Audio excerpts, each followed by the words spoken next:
Aloha and namaste. Again, this is Deb Heart coming to you from Maui. And I have somebody that I'd like to introduce you to share her story. But, you know, I've been thinking about this and kind of brainstorming with a few people and thinking about, you know, if we all supported, sponsored, adopted a family here on Maui, everybody would be taken care of.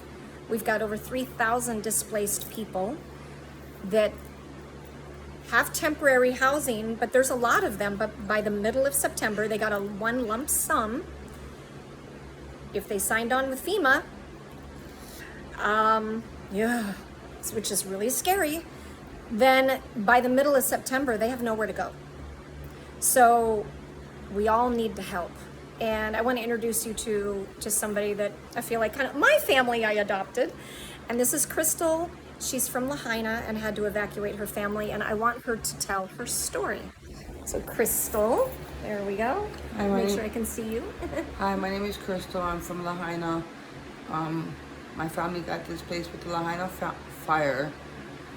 We had less than a minute and a half to leave our home. When we were leaving, our house was already burning on one side of the building. Wow. When we got into our car, flames were on each side of our vehicle. By the time we got down to the gas station, we told them there was a place that was on fire. They told us they were going to take care of it. Never did.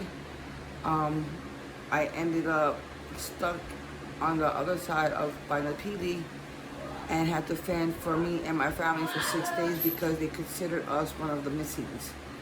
Oh my God, I didn't know that.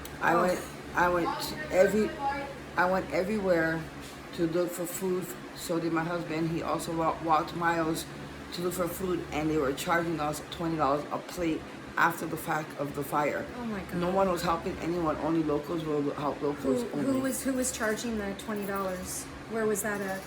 LML, Hawaiian Plate, Jack's Inns, and the food trucks that was there. Wow. So capitalizing on the situation. Capitalizing on wow. Okay. I'm sorry. Go ahead. And they also was charging for every food, if you could find food in markets, if they had markets open.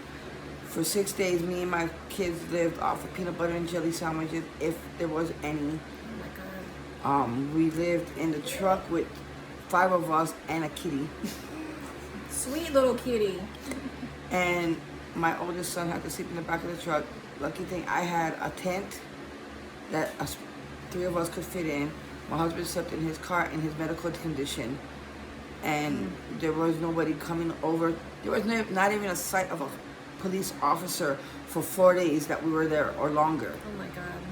When I finally got out here in 6 days, after hiking a mile and hit checking to go get a gallon of gas that they were giving for free, I ended up out here contacting one of my workers. Out here meaning the South Shore. Contacting one of my workers, and one of my workers kept working of calling for housing, calling for help, and I met my angel that I have now on my shoulder that's been helping me with me and my family, and that adopted my family. If it wasn't for her, I wouldn't be in the wouldn't be in the situation that I'm doing a little bit better. But I wish there was more people like her out there that would help the Lahaina people, because it's locals versus locals are helping locals, and there's no one else out here. Yep. Like she said, FEMA. Yeah. Where is my FEMA? I've been waiting. It's a joke. It's a joke that's not funny. It's not funny. Yeah. United Way, I still haven't had my $1,000 per person. For FEMA, I never got my $700 for each person. For FEMA, I never got my release funding. So it's like the biggest jokes that I ever had. Yeah. It's like the runarounds from runarounds to runarounds. If it wasn't for my angels that I have, that I wouldn't be here where I am today and getting the help that I need. All right. But thank you for listening to my stories, and much mahalo and aloha from Hawaii. Thank you, Crystal. And I want to point out that I'm one of, you know, many people that have been helping, but thank you for that. And I just want to encourage you. We've got a list here on Maui of a Excel spreadsheet that's got a list of all the families, either their Venmo or their GoFundMe. I'm a little nervous about doing a GoFundMe, so I'm not doing one because I saw what they did to the truckers in Canada. Not good. You know, humanity's paying attention to what you're doing. I also want to point out the fact that I've talked to several people that talked about the $700 that Biden has offered whatever, that he said he's going to give everybody, and that it's a massive runaround. It's a lot of red tape, a lot of paperwork that you have to go through to get approved. I don't know what you have to do to get approved, but this is what was shared with me by several people. And to even get approved to have it mailed to you, that will be coming in a few weeks. So it's ridiculous when people don't have food or shelter or anything.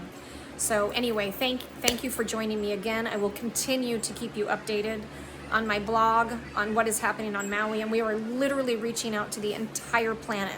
Maui is the high heart chakra of our planet, and our people are hurt, and we need help. Thank you.